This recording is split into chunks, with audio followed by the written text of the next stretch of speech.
الحمد لمن قدر خيرا وكبالا الحمد لمن قدر خيرا وكبالا والشكر لمن صور حسنا وجمالا لا جد ولا ند ولا حد لمولاه لا جد ولا ند ولا حد لمولاه الآن كما كان ولم يلق زوالا الآن كما كان ولم يلق زوالا لا قبل ولا بعد ولا وقت زمانا لا قبل ولا بعد ولا وقت زمانا لا حاجب لا مانع لله تعالى لا حاجب لا مانع لله تعالى لا تشرك بالله ولا رب سواه لا تشرك بالله ولا رب سواه لا والد ولا ولد ولا لها لا والد ولا ولد ولا لها গাছের ডালে বাদুর ঝুলে বুকে লয়া চাও সব মানুষে বুইলা গেলে বুলে না তার মাউরে বুলে না তার মাও বাপ ভালো তার ছেলে ভালো মাও ভালো তার জি বাপ ভালো তার ছেলে ভালো মাও ভালো তার জি গাই ভালো তার বাছুর ভালো দুধ ভালো তার ঘি রে দুধ ভালো তার ঘি কথা বলেন ঠিক কিনা আল্লাহ পাক রব্বুল আলামিন দুনিয়ার মধ্যে আমাদেরকে পাঠাইছে এই 3.5 হাত বটির মধ্যে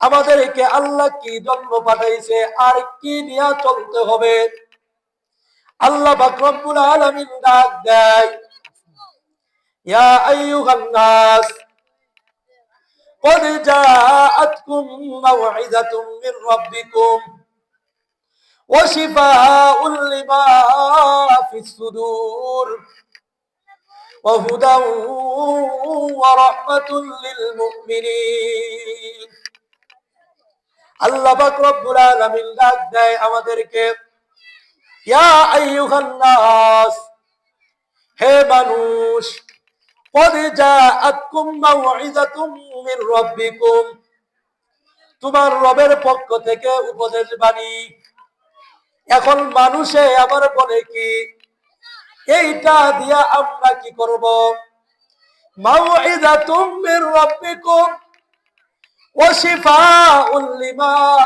ফিস সুদূর যে দুনিয়ার কাপড়ের মধ্যে ময়লা লাগলে এইটা দুনিয়ার সাবান দিয়া পরিষ্কার করা যায় দুনিয়ার হুইল দিয়া পরিষ্কার করা যায় দুনিয়ার সাবান দিয়া দুনিয়ার কাপড় ময়লা পরিষ্কার হয় কিন্তু কলবের মধ্যে যদি ময়লা লাগে এইটা দুনিয়ার কোনো মেডিসিন দ্বারা পরিষ্কার হয় না দুনিয়ার কোনো সাবান দ্বারা পরিষ্কার হয় না এইটা একমাত্র পরিষ্কার হয় এমন একটা কিতাব আল্লাহ দিয়েছেন ওয়াশিফাউল লিমা ফিস সুদূর তোমাদের কলবের মধ্যে ময়লা লাগে তোমাদের অন্তরের মধ্যে ময়লা লাগে এই ময়লা দুনিয়ার কোনো মেডিসিন দ্বারা পরিষ্কার হয় না এইটা একমাত্র পরিষ্কার করার জন্য আল্লাহ পাক রব্বুল আলামিন বলেন মাউইযাতুম মির রাব্বিকুম যে তোমাদের রব তোমাদের জন্য উপদেশ বাণী দেয় যে উপদেশ বাণীটার নাম কালামুল্লাহ আল্লাহর কালাম আল্লাহ পাক রব্বুল আলামিন এই যে কালাম এইটা আল্লাহ পাক রব্বুল আলামিন লৌহে মাহফুজের ভিতরে রাখলেন। রাখার পর আল্লাহর বান্দা হলো চারটা। আল্লাহর বড় বান্দা আসমান, দ্বিতীয় বান্দা জমিন, তৃতীয় বান্দা পাহাড়, চতুর্থ বান্দা হলো মানুষ। আল্লাহ মানুষকে সবচাইতে দুর্বল কইরা বানাইছে। পাহাড়ের বড় শক্তি, যেটা কি করে দুনিয়ার মধ্যে পেরাক লাগিয়ে থাকে। আসমানের বিশাল আকৃতি, এই বড় বান্দা আসমান। আল্লাহ কোরআনকে নাজিল করলেন। এই কোরআন যখন লৌহে মাহফুজের ভিতরে রাখলেন, রাখার পর আল্লাহ ডাক দেয় বড় বান্দা আসমান, ও আমার আসমান, তুমি কি আমার আমানত নিবেনি? আসমান বলে, আল্লাহ মাফ করো, ক্ষমা করো, আমি নিতে পারবো না। আল্লাহ দ্বিতীয় বান্দা জমিনকে ডাক দেয়, ও আমার দ্বিতীয় বান্দা জমিন, তুমি কি আমার আমানত নিবেনি? জমিন বলে, আল্লাহ মাফ করো, ক্ষমা করো, তোমার এত বড় কুরআন, এত তাফওয়ালা কুরআন, এত শক্তিশালী কুরআন আমি নিতে পারবো না।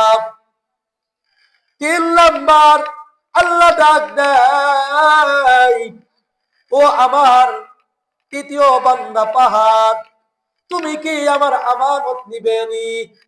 পাহাড় বলে, আল্লাহ ক্ষমা করো, মাফ করো, তোমার এই এত বড় কুরআন, এত তাকওয়ালা কুরআন আমি নিতে পারবো না।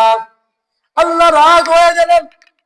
তখন আল্লাহ ডাক দেয়, ও মানুষ, তোমরা কি আমার আমানত নিবেনি?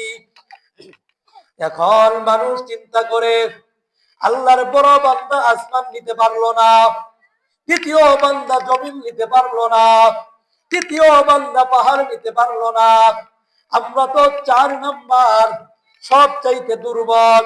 আল্লাহ কোরআনেও বলে দিয়েছে, ওয়াখুলিকাল ইনসানু দাঈফা। আল্লাহ মানুষকে দুর্বল কইরা বানাইছে। এই দুর্বলদেরকে আল্লাহ শক্তিশালী কেমন কইরা বানায়? আল্লাহ বলে, ঠিক আছে, আমি তোদেরকেই দান করব। এখন মানুষে মনে মনে চিন্তা করে, আল্লাহর এত বড় পাওয়ারওয়ালা কুরআন আমরা কেমন কইরা নিব?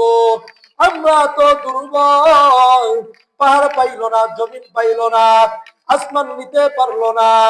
এইভাবে আল্লাহ পাক রব্বুল আলামিন যখন কি করলেন, আল্লাহ আমাদেরকে ধমক দেয়, ইন্নাহু কানা যালুমান জাহুলা। এই জালেম কুতাকার, এই জাহেল কুতাকার আমার বড় বান্দা আসমান পাইল না, তৃতীয় বান্দা জমিন পাইল না, তৃতীয় বান্দা পাহাড় পাইল না। তোরা তো দুর্বল, কেমনে পাইবি, কেমনে পাইবি? আল্লাহ রাগ হয়ে গেছে, কিন্তু মনে মনে আবার খুশিও হয়েছে।